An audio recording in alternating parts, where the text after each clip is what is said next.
अरविंद केजरीवाल जी की पार्टी छोड़ने के बाद राघव चड्ढा जी का कहना है कि उन्होंने इस दल को इसलिए छोड़ दिया क्योंकि यह अपने मूल्यों से भटक गई थी। इनके अनुसार अरविंद केजरीवाल जी की पार्टी अब भ्रष्टाचारी पार्टी हो गई है। ये लंबे समय से उस पार्टी के अंदर रहकर भी चुप थे क्योंकि पार्टी इन्हें उनके अनुरूप काम नहीं करने दे रही थी। इनका कहना है कि ये पार्टी के संस्थापक सदस्य रहे, लेकिन अब पार्टी मूल सिद्धांतों से भटक गई है और इसी कारण से इन्होंने पार्टी छोड़ने का निर्णय लिया है।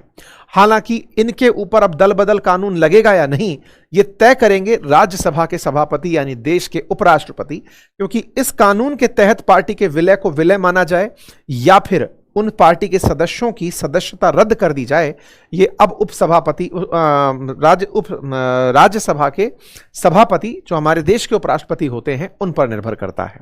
एनीवे, इन सभी चीजों के बारे में आगे और डिटेल में चर्चा करते चलते हैं। फिलहाल कुछ तस्वीरें आपके सामने हैं जिसमें राघव चड्ढा जी, संदीप पाठक जी और अशोक मित्तल जी तीनों ने प्रेस कॉन्फ्रेंस की। तीनों बीजेपी मुख्यालय जाकर के मुलाकात किए। बीजेपी के जो फिलहाल अध्यक्ष हैं उनके साथ में आपकी जो मुलाकात है उसकी तस्वीरें आप यहां पर नितिन नवीन जी के साथ मिलते हुए इन्हें देख सकते हैं।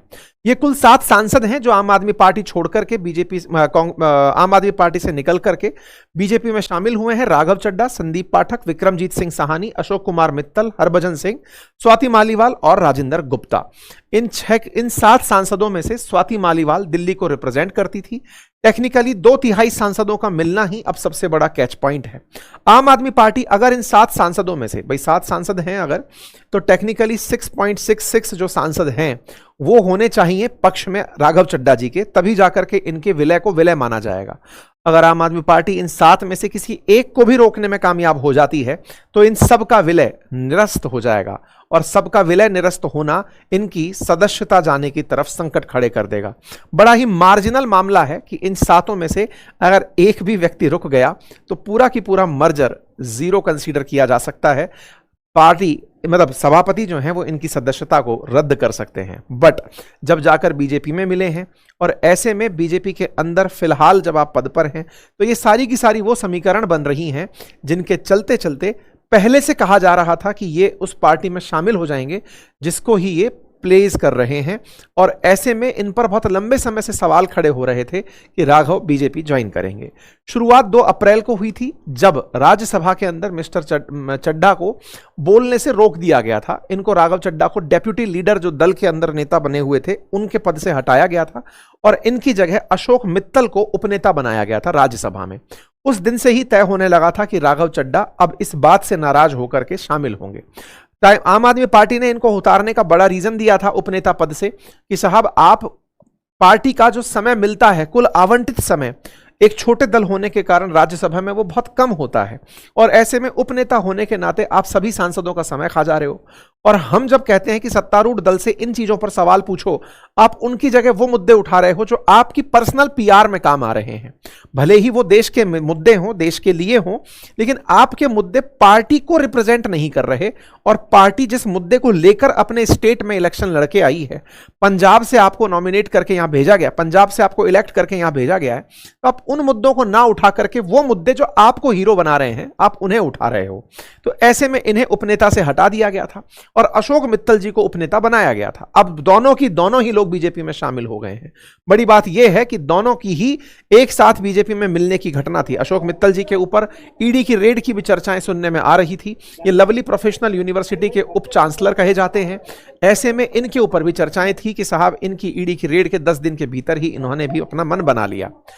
बाद में संजय सिंह जो हैं, जो आम आदमी पार्टी के बचे हुए सांसद हैं, इनसे पूछा गया तो इन्होंने कहा कि भाई अब मैं इस मौके पर बाद में बोलूंगा। तो बाद में उन्होंने बोला, वो भी मैं आपको सुनाऊंगा। राघव चड्ढा अपने बयानों में पहले ही बता चुके थे कि जब मौका मिलेगा मैं मौका मिलते ही अपनी बातें बोलूंगा। मैंने पब्लिक की बातें उठाई हैं, बाद में भी उठाता रहूंगा। इन्होंने अपनी बातें कही कि मैंने वो मुद्दे उठाए जो कोई नहीं उठा रहा था, मेरे बोलने पर रोक लगा दी गई। मैंने जनता के ही तो मुद्दे उठाए थे, इससे आम आदमी पार्टी को क्या नुकसान हो रहा था। राघव चड्ढा ने जो मुद्दे उठाए उसमें कुछ मुद्दे थे टैक्सेशन पर, कुछ बातें थी बैंकिंग व्यवस्था पर, दिव्यांग सैनिकों के लिए नेता को भी हटाने के अधिकार हों, एयर ट्रैफिक पर भी इन्होंने सवाल उठाए, इन्होंने टैक्सेशन पर सवाल उठाए, इन्होंने बीकानेर जाने वाली कैंसर ट्रेन पर सवाल उठाए, ग्रामीण इलाकों में बैंकिंग सिस्टम पर, पंजाब के अंदर जो दिक्कतें हैं उनको भी इन्होंने उठाया, एजुकेशन रोजगार में गैप की जो चिंता है इनको भी उठाया। लेकिन अच्छे मुद्दे उठाने के बाद भी बचे हुए आम आदमी पार्टी के नेताओं को ये बातें पसंद नहीं आई। आम आदमी पार्टी ने राघव पर यही सवाल उठाए कि जब आप केजरीवाल जी अरेस्ट हुए तब आम आदमी पार्टी के सभी नेता सड़कों पर थे, आप कहीं गायब थे, आप आंख का इलाज कराने यूके चले गए थे। इसके बाद राघव ने केंद्र सरकार और पीएम मोदी पर कोई सवाल नहीं पूछा, आप उनसे डरते थे और जो डर गया समझो वो मर गया। आम आदमी पार्टी को राज्यसभा में जो टाइम अलॉट हुआ, आपने उस टाइम का सदुपयोग अपने मुद्दे भुनाने में किया। पार्टी ने अगर कभी सदन को वॉकआउट भी किया तो आप वॉकआउट करके बाहर नहीं निकले।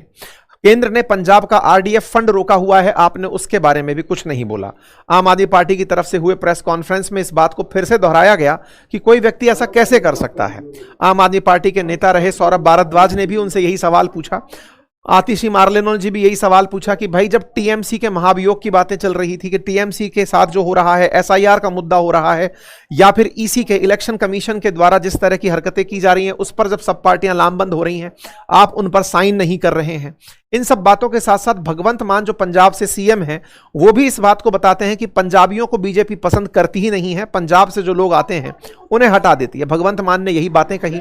संजय सिंह भी अपनी तरफ से अपनी बातें कहते हुए पाए गए। कुल मिलाकर राघव चड्ढा अपने आप को दिखा रहे हैं कि देखो भाई, मैं तो अच्छी बातें उठा रहा था, जनता की बातें उठा रहा था, आम आदमी पार्टी को मेरी बातें पसंद नहीं आई।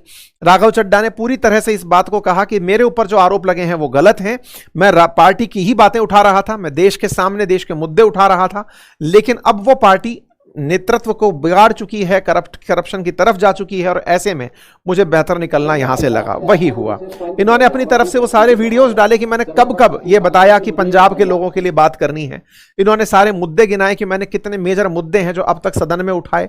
शायद ही कोई नेता होगा जो ऐसे मुद्दे उठाता होगा। राघव चड्ढा के द्वारा ये सारी बातें जो की गई वो आम आदमी पार्टी के नेता के हैसियत से की गई। आम आदमी पार्टी के नेता राघव चड्ढा पेशे से सीए हैं, लंदन से पढ़े हुए हैं और राजनीति में सबसे पहली शुरुआत आम आदमी पार्टी से ही इन्होंने की है। आम आदमी पार्टी के संस्थापक सदस्यों में कहे जाते हैं शुरुआती तौर पर आम आदमी पार्टी को दिल्ली में स्टैब्लिश करने का मसला हो या फिर पंजाब की इलेक्शन नीति हो, इन सभी के लिए राघव चड्ढा का योगदान कंसिडरेबल रहा है। अब भी जब पंजाब के अंदर भगवंत मान बैठते हैं तो शुरुआती 2 साल में आम आदमी पार्टी के राघव चड्ढा को सुपर सीएम के रूप से भी जाना जाता था। कहा जाता था कि सारा कंट्रोल राघव चड्ढा के हाथ में ही है।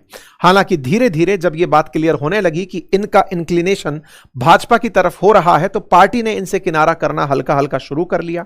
तमाम वो प्रयास जो इन्होंने अब तक अचीव किए थे वो अब इनके ऊपर खुद अपनी पीआर पर, कैंपेन पर कंसीडर होने लगे। इनकी राजनीतिक जितने भी अचीवमेंट्स थे, जो कभी आम आदमी पार्टी में इनके फेस को यूज किया गया या इन्होंने आम आदमी पार्टी के आंदोलन को यूज किया, जो भी रहा, इनकी एक राजनीतिक इतिहास जर्नी रही है और इन्होंने अपने आप को बहुत अच्छे से पार्टी के अंदर बिल्ड किया था। सीए प्रोफेशन में होते हुए पढ़े लिखों के साथ ये धारणा तय की थी कि आम आदमी पार्टी जब व्यवस्था के अंदर नया विकल्प देगी, यानी कि चुनाव के बाद जो बनकर के आम आदमी पार्टी आएगी वो देश के लिए नई राह लेकर आएगी, उसके ये प्रतिनिधि बनकर आए थे। फिलहाल के लिए अब ये भाजपा में शामिल हो गए हैं। जिस दल के खिलाफ राजनीति शुरू हुई आज उस दल में शामिल हो गए हैं, तो इनके समर्थकों के भी दिमाग में इनके सामने सवाल हैं। कुछ लोग इन्हें कहने लगे थे कि आप रिमोट कंट्रोल हैं, तो इन्होंने कहा कि पंजाब की जनता पर रिमोट कंट्रोल है, वो हमें तय करती है। तमाम प्रकार के राजनीतिक आरोप प्रत्यारोप के दौर रहे। फिलहाल के लिए राघव चड्ढा केजरीवाल जी से रिश्ते बिगड़ने के बाद जाकर के अब भाजपा में शामिल हो गए हैं। अब सबसे बड़ा सवाल यह बनता है कि यहां पर क्या दल बदल विरोधी अधिनियम लागू नहीं हुआ तो राघव चड्ढा की राजनीति तो नहीं चली जाएगी। इसके पीछे का तर्क यह है कि आने वाले साल 2027 में पंजाब के अंदर फिर से विधानसभा चुनाव हैं और आम आदमी पार्टी फिर से यहां पर एक मेजर कंटेंडर बनकर आ सकती है। ऐसे में पंजाब से रिप्रेजेंट करने वाले 6 सांसदों को उठा करके जब अपने साथ भाजपा मिला लेती है तो भाजपा आम आदमी पार्टी को तोड़ने में कामयाब होती दिखती है। ऐसे में पंजाब के अंदर आने वाला समय राजनीति में बड़ा ही रंग लेकर आएगा, क्योंकि अब पंजाब में बीजेपी, साथ में आम आदमी पार्टी और कांग्रेस, अकाली दल, बड़े सारे नेता होंगे जो आने वाले समय में पंजाब की राजनीति के अंदर अपना अपना रोल प्ले करेंगे। आप लोग इस पूरी घटना को कैसे देखते हैं जरूर कमेंट बॉक्स में बताइएगा। चैनल पर नए हैं तो सब्सक्राइब कीजिएगा। फिलहाल के लिए इतना ही। अपना ख्याल रखें। बहुत बहुत धन्यवाद।